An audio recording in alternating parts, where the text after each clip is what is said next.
Empowering, vibrant, authentic, cultural, bold and balanced. Join us as we officially kick off the National Arts Month celebration with our Unity Dance cover, Bagani. Takot sa iyong damdamin ipamalas ang angking galing.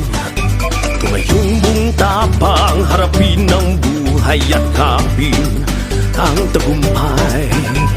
Tulungan ang kapwa at bigyang halaga, huwag hatakin ng pababa. Isipin huwag sana ang sarili lang, pakisama bayanihan. Subukan nating isulong at ligawan ng magandang bukas. Ikaw at ako magkasama tayo sa lugar ng kinabukasan.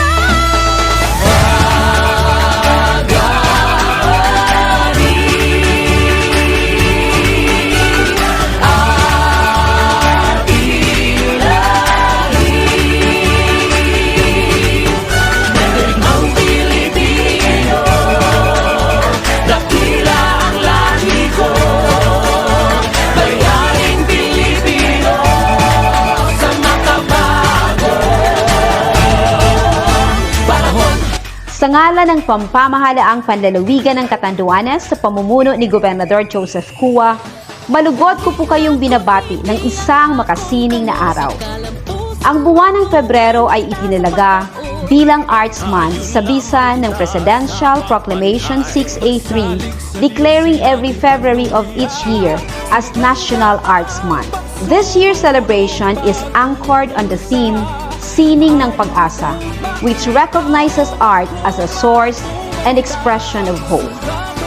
For this year, the National Commission for Culture and the Arts, which is the spearheading agency of this annual celebration, has shifted the focus of the festivities to the value of arts during challenging times, and that includes the ongoing COVID-19 global health crisis. As the saying goes, art is the highest form of hope. Art gives us healing powers. Art can soften our hearts, and arts uplift our spirit. As the theme itself speaks, it gives us the reminder that amidst the adversities, art serves as a symbolism of hope for all Filipinos to move forward with strength, perseverance, and passion.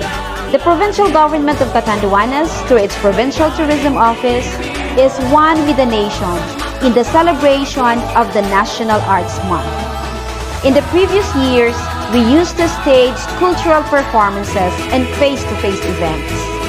This year, join us digitally as we recognize and pay tribute to Catandungan artists from various artistic disciplines. Please tune in to Catanduanes Tourism Promotion page as we feature our artists and showcase their creations. When the pandemic is over, I assure you we shall meet again to dance, sing, act, and celebrate our multifaceted culture and arts through live performances and events. Halina't makisining, makisayaw, makikanta, at magkaisa sa pagbigay ng pag-asa. Dali na guniti ang akong kamot, sa kalampusan magdungan kita sa pagkabot. Bantayon lamang kita sa pagbanday. Pagsalig sa Diyos ay nagibanugiya. Sinaganda